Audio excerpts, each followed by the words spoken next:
To continue with the previous video clip, now we have to go deeper into the topic recognizing error as a part of the learning process. Right? So first thing is error should be considered as an opportunity to learn. Error should be considered as an opportunity to learn. That means there should be positive attitude towards error. The teacher must have a positive attitude towards error. Okay, usually what happens when a student commits or makes an error, the teacher tends to punish the student, but there should not be any punishment for making an error. The student's error should be positively considered by the teacher. The next important point is it is also important for the teacher to recognize the reason for the error.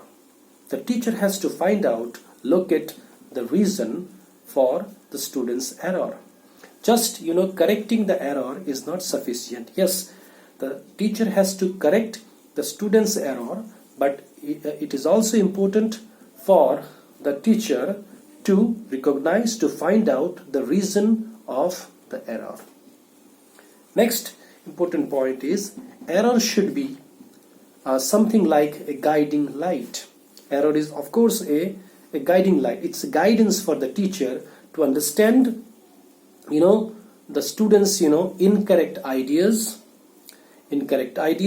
and knowledge deficits.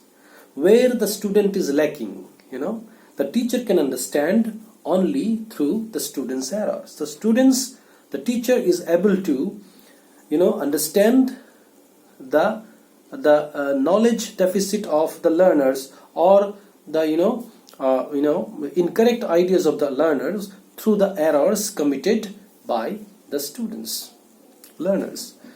Next is creating an error-friendly learning environment. It is also important to create an error-friendly learning environment, and that environment should be created by the teacher.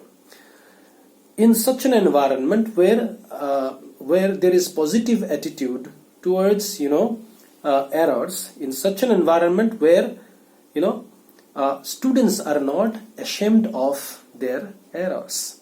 If a student commits an error, he or she is not ashamed of it. Okay. Next is, in such an atmosphere, students are allowed to make errors. They're allowed to make errors because through errors they will learn things. Next is, in such an atmosphere, students should be motivated, not to give up and to work to correct their errors. Students are motivated not to give up, okay, and to continuously work to correct their errors, for the correction of their errors. So lastly, you have to understand the learning process. The errors are a part of the learning process. So what is the learning process? It is important to understand the learning process. So learning in a learning process, there are some of the things. Please note, number one, the learning process involves a lot of some steps. A learning process involves some steps. Number one, engagement in activities. The students are engaged in a particular activity, in a particular learning task. Okay. Next is making errors. Students should be allowed to make error.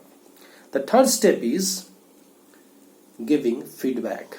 Students should be given feedback by the teachers about their errors, right?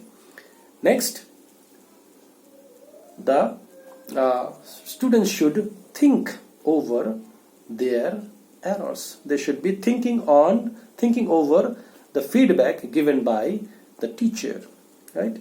And lastly, students should be trying again. The students should try again. This is these are the 5 steps of a learning process, of a of a good learning process. Thank you very much for watching this video. I hope this video is useful for you to understand the topic recognizing errors as a part of the learning process. Stay home, stay safe. Good night.